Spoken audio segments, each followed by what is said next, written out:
ሰላም በክፍል 13 ቪዲዮዎችን ማርኬት እንዴት አናላይሲስ እናደርጋለን የሚለውን እናያለን። በመጀመሪያ ደረጃ በምን አይነት መልኩ ማርኬትን አናላይሲስ ማድረግ እንችላለን የሚለውን እናያለን።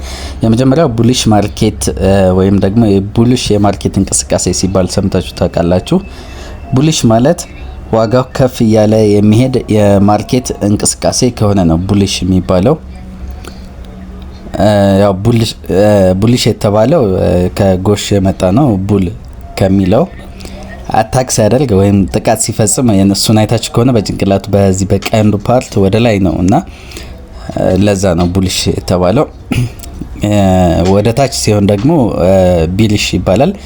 ቢሊሽ ደግሞ ከድብ የመጣ ነው። ያው ቢል ከሚለው ወደ ታች ነው የሚያጠቃው በተፈጥሮና ያንን ተመርኩዞ ነው ይህ ስያሜ የተሰጠው ይህ ማርኬቱ። ስለዚህ ማርኬቱ እንቅስቃሴው ወደ ላይ እንቅስቃሴ በሚያደርግበት ሰዓት የማርኬት እንቅስቃሴው ቡሊሽ ነው የምንለው። ማርኬት ዝም ብሎ ባንዴ ከዚህ ተነስቶ ቀጥ ብሎ ሄድም። ቀጥ ብሎ የሚሄድ ከሆነ ማንኛውም ሰው በመሀል እየገዛ ማትረፍ ይችላል፣ ያለምንም እውቀት ያለምንም ችሎታ ማለት ነው። ለዛ ነው ስቶፕ ሎስም ለመንካት ነው አንድም ወደታች ከፍ ዝቅ የሚልበት ዋና ምክንያት ማለት ነው። ማርኬት በዛ ምክንያት ነው የዋጋ እንቅስቃሴ የሚያደርገው። እንደሚታወቀው የዋጋ እንቅስቃሴ ሁሌ የሚጨምር ነገር ስላልሆነ ማለት ነው ዝቅና ከፍ የማለት ሂደት ይኖራል። በብዙ አይነት መልኩ ባየናቸው መልኩ ማለት ነው እንቅስቃሴ ከፍና ዝቅ የሚልባቸው እንቅስቃሴዎች አሉ። ይሄ ቡሊሽ ማርኬት ይባላል። ማርኬቱ ወደ ታች ሲወርድ ደግሞ ቢሊሽ ማርኬት ይባላል። እንቅስቃሴው ወደ ታች ሲሆን ማለት ነው።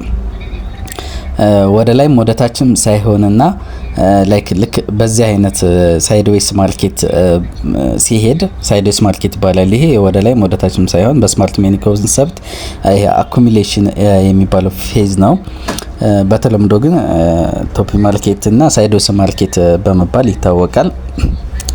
እነዚህን ነገሮች ማወቃችሁ ግዴታ ነው ማርኬት ትሬደር ላይ። ለምሳሌ ቻርቱን ለማየት ለምሳሌ ከዚህ እስከዚህ ያለውን እንቅስቃሴ ከዚህ እስከዚህ ያለው ይሄ ማርኬት እንቅስቃሴ ቢሊሽ እንቅስቃሴ ነው። ምክንያቱም ኦቨርኦል ስናየው ዳውን ትሬንድ ነው፣ ቢሊሽ ነው እንቅስቃሴው። ምናልባት በጊዜ ሂደት ይሄ በኤክስፓንሽን ሙቭመንት በኃይለኛው የሚንቀሳቀስ እንቅስቃሴ እንደማለት ነው። ይቺ ደግሞ በተወሰነ ደረጃ ሪቨርሳል የሆነች እንቅስቃሴ ናት ማለት ነው። ባንድ እንደዚህ ቢሊሽ ካሊ ባንድ ስለማይወርድ ከፍ ዝቅ እያለ ነገር ግን እንዳጠቃላይ ከላይ ወደ ታች የሆነ ነው